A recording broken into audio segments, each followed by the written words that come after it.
Hi guys, it's Kian. For today's face up vlog, I'm going to show you 3 different ways that I have done upper eyeliners in my own doll's face up. So I've done them with paint, with pastels, or using both, and I'll also share my thoughts on each type. And I'll be zooming in on their faces. Okay, so let's go. So this is the first type, which Dennis has. So basically the upper eyelid is completely tight line. So let me just show you what it looks like. He has eyelashes, so it might be a bit more difficult to see. But if you look beneath the eyelashes, you can see that the whole upper rim is black inside. You don't really notice any like resin color peeking through. So this is what I mean by tight line. So the whole upper eyelid rim is completely filled in, and you can see that he has a bit of a flick with the eyeliner done with paint. So let me just stand him and show you another example. Okay, so this is Danny, who's a Vox Oliver. I think you can see the eyeliner here more obviously. Sorry, my hands are shaking because I'm actually holding it very high. But the whole lid is rimmed with black, which is the eyeliner color.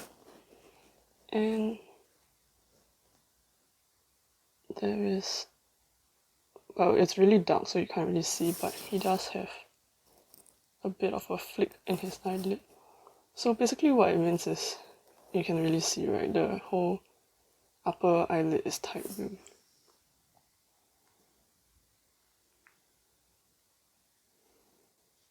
So we're back to Dennis again. So you can see this completely tight rim eyeliner, or completely tight lined eyeliner, it's a very common way to do eyeliner in dolls' face ups. It is pretty forgiving of mistakes, since when the doll is blank, you can kind of just stick the brush in through the upper rim and kind of like, you know, just swipe your brush around to get the paint onto the rim.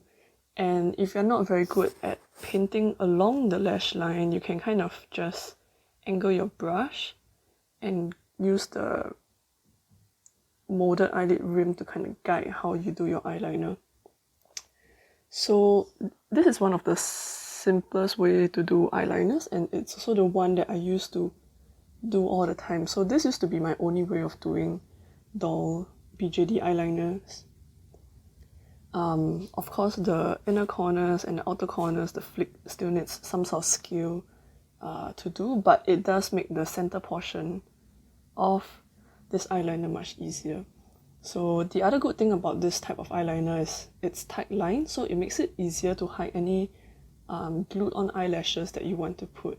So in Dennis's case, his eyelashes are white, so I have glued it such that the band is hidden, so the band is more on the inside of his eyelid rather than on the rim itself, because the band is black and I wanted the white of the lashes to show starkly against the black eyeliner. Yeah, but if you do want to glue the eyelash band directly onto the rim, it's also possible. So since everything is black, most of the doll lashes bands are black, so it makes it quite easy to hide any eyelash band if you do glue it that way. So the downside to this is that this way of doing eyeliner does tend to look a bit more makeup-y for the male dolls. So it may not be so obvious because in this case, Dennis's face up is meant to be a bit more on the extreme side, and earlier Danny's face up is also a bit more makeup-y.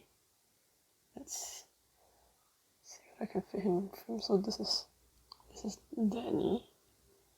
So yeah, because it's fully rimmed, it does have a tendency to look a bit more made up rather than natural.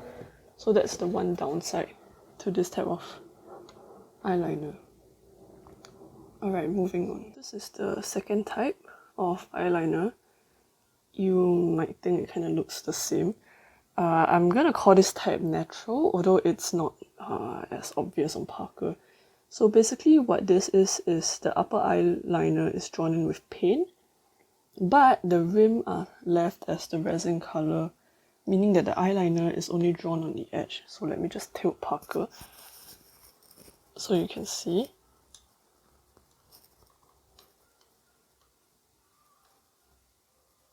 Sorry about the music in the background. Yeah, it's stuff that's happening downstairs.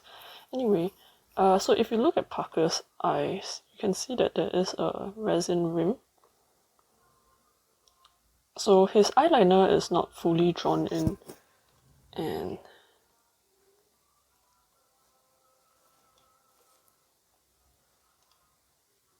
yeah, so you can see this eyeliner rim. So for Parker, I think I did do it a bit more thickly.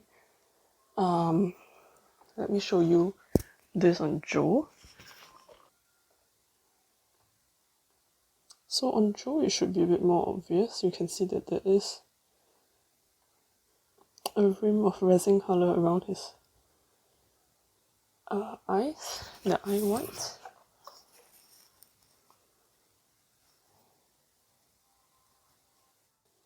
So for this type of eyeliner, it can be quite natural, especially if you use brown. Yeah, in Parker's case, you can still see some of the rims showing through. However, the downside that for this type of eyeliner is that it is much harder to paint. You need more control of your brush. If you use watercolor pencil, this might actually be easier to do than the first type, which is the one that I was showing on Dennis. Since the pencil is a hard edge and it's not so easy to get in to tight line the rim so fully. So between these two, I guess it depends on what type of material you use. If you use paint like me, I think this is more difficult. So if the face up is dark, it might be a bit strange to see flashes of resin peeking through from underneath the eyelid. So you might want to do type 1 instead. Generally, actually, these two types of eyeliner look quite similar. It's not that different looking from this type, unless you do a lot of up-nose shot, which is what Parker is in right now for you to see that flash of resin underneath his eyeliner. So, I would say this effect is more obvious in person. It's not so obvious in photos. So choosing between doing a full tight-lined eyeliner and just painting the rims only to let the resin color peek through is more of a personal preference when you see the doll in real life, since it's quite unlikely that you'll see them from an up-nose angle like this, or even more extreme like I was showing you earlier. Yeah, so this is the second type of eyeliner. So this is the third type of eyeliner, which is basically a soft eyeliner. So it's an eyeliner, upper eyeliner that's done only with pastels without any paint. So this is what Elfie has. And this is actually currently one of my favorite methods of doing eyeliner because it's kind of soft compared to when you do it with paint. So whether you gloss it or not also makes a bit of a difference. So in Elfie's case, I only glossed his eyeliner very slightly. Let me show you.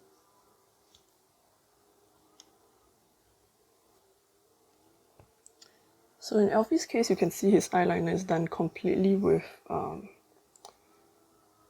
pastels. I almost said eyeshadow. His eyeliner is done completely with pastels. It is very, very soft. And actually it's also done in brown. In this case, you can see that he has a bit of this eyelid rim. You can of course choose to fully tight line it. Doesn't really matter. Like I said, it's more about how it looks on the outside, that it's very soft. And I'm gonna show you Tones as well. So Tones also has his eyeliner done only with pastels, and he has a bit more gloss on the... His is done with black pastels rather than brown, which was earlier Elfie's case. And I think I did do a bit more gloss along it, so it looks a bit more like eyeliner. But it does still have a bit of that soft feathered look. And in Tone's case, I tight line the upper eyelid so you don't really see so much resin coming through, not like Elfie's. So this is the third way of doing eyeliner. So back to Elfie. This is, like I said, one of my favorite methods of doing eyeliner because it can be very soft. In this case, I did it in brown and without tightlining it so it can be more natural. In Tone's case, I did it in black, so it's a bit more sharp. But why I really like this way of doing eyeliner is because I think it works really well for male dolls. Because it's softer looking, it doesn't look as obviously makeup-y. Although, of course, I think that is also how you view this makeup. It could be seen as quite a makeup-y, but like peachy, natural-ish looking face up. So, well, it really depends on how you take it, but this is just a way of doing eyeliner. So, honestly, I'm also just a bit lazy. I prefer doing pastels rather than lines with paint. So I prefer this method for that reason. So for the longest time, I used to only do type 1 eyeliner, meaning the tight line with paint. And my only variation was really across the different type of eyeliners that I'll do, whether it's like a thin flick or like a very heavy catliner, I forgot what it's called. So so that used to be the only variation that I would do. I hope this face up vlog gave you some ideas on how the BJD upper eyeliner can be done in different ways. If you found this video useful, please give it a thumbs up, and hopefully more people can see it, and let me know whether any of these methods are something you use, or whether you have your own favorite method of doing eyeliner that you can share in the comments below. So that's all for today. Thanks for watching. Bye.